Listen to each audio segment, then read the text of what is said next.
வணக்கம். நான் ராஜி. குவிக்ஸாண்ட் புதை மணல் அப்படிங்கிற ஒரு விஷயம் நம்ம நிறைய பேர் நிறைய நாவலில் படிச்சிருப்பீங்க, படத்தில் பார்த்துருப்போம். ஸோ இதுக்கு பின்னாடி இருக்கக்கூடிய சயின்ஸ் என்ன அப்படின்னு பார்த்தீங்கன்னா, ஆக்சுவலாக இந்த புதை மணல் அல்லது குவிக்ஸாண்ட் அப்படிங்கிறது ஒரு வகையான மண் கிடையாதுங்க. இது தண்ணீரோட சம்மந்தப்பட்ட ஒரு விஷயம்.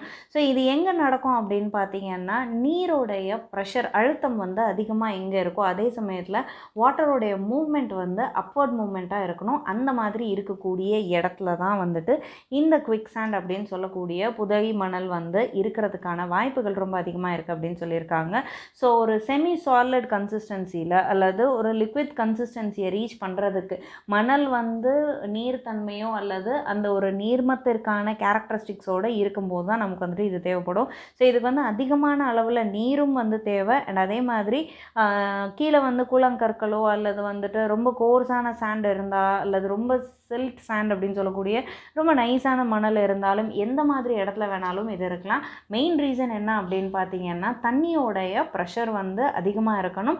அப்வர்ட் மூவ்மெண்ட்டில் இந்த தண்ணி மூவ் ஆகணும். ஸோ அந்த மாதிரி இடத்துல நீரோட எப்பயுமே டெய்லி அந்த மணல் மிக்ஸ் ஆகக்கூடிய ஒரு கண்டிஷன் வரும்போது தான் இது நம்ம பார்க்க முடியும். ஸோ இங்கே என்னாகும் அப்படின்னு பார்த்தீங்கன்னா, அந்த வெளியில் வரக்கூடிய அந்த தண்ணியோடைய ப்ரெஷர் அந்த மணலோடைய ப்ரெஷரை விட ரொம்ப அதிகமாக இருக்கும். ஸோ அதனால தான் என்ன ஆகுது அப்படின்னு பார்த்தீங்கன்னா, அங்கே விழுகக்கூடிய பொருட்களாக இருக்கட்டும் மனிதர்களாக இருக்கட்டும் உள்ளே போகிறதுக்கான வாய்ப்பு இருக்குது அப்படின்னு சொல்லியிருக்காங்க. பட் நம்ம படத்தில் பார்க்குற மாதிரி புதை மணலில் ஒருத்தர் உள்ளே போய் கம்ப்ளீட்டாக க்ளோஸ் ஆகி இறந்து போவாங்களா அப்படின்னா அதற்கான வாய்ப்புகள் ரொம்பவே கம்மி அப்படின்னு சொல்லியிருக்காங்க. கிட்டத்தட்ட இடுப்பளவு வரைக்கும் இவங்க உள்ளே போயிட்டு அதுக்கப்புறம் மேலே தான் இருப்பாங்க. ரொம்ப ஸ்லோவாக தான் உள்ளே இது பண்ணுவாங்க. காப்பாற்றணும்னு நினச்சா தாராளமாக காப்பாற்றிட முடியும் அப்படிங்கிறது நிறைய இடத்துல நான் பார்த்த குறிப்புகள். இன்னைக்கு என்ன திருக்குறள் அப்படின்னு பார்த்துடலாம் வாங்க.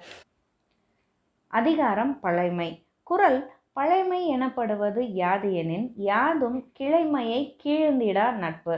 பழைமை எனப்படுவது யாதென்று வினவினால் அது பழகியவர் உரிமை பற்றி செய்யும் செயலை சிதைத்து விடாமல் காத்து வரும் நட்பாகும். ரொம்ப சிம்பிளாக சொல்லணும் அப்படின்னா, நம்ம பழகினவங்களுடைய நட்பை, அவங்களுடைய நம்பிக்கையை, அவங்களுடைய பாசத்தை கெடுத்துடாமல் நம்ம நடந்துக்கிறது தான் ரொம்பவே நல்ல ஒரு விஷயம் அப்படின்றது வள்ளுவர் பெருந்தகை நமக்கு சொல்ல வர ஒரு விஷயம். கண்டிப்பாக இன்றைக்கி நாள் ஒரு நல்ல ஆரம்பமாக நிச்சயமாக ஒரு புத்துணர்ச்சியான நாளாக இருக்கும் அப்படின்னு நான் நம்புகிறேன். ஜெய்ஹிந்த்.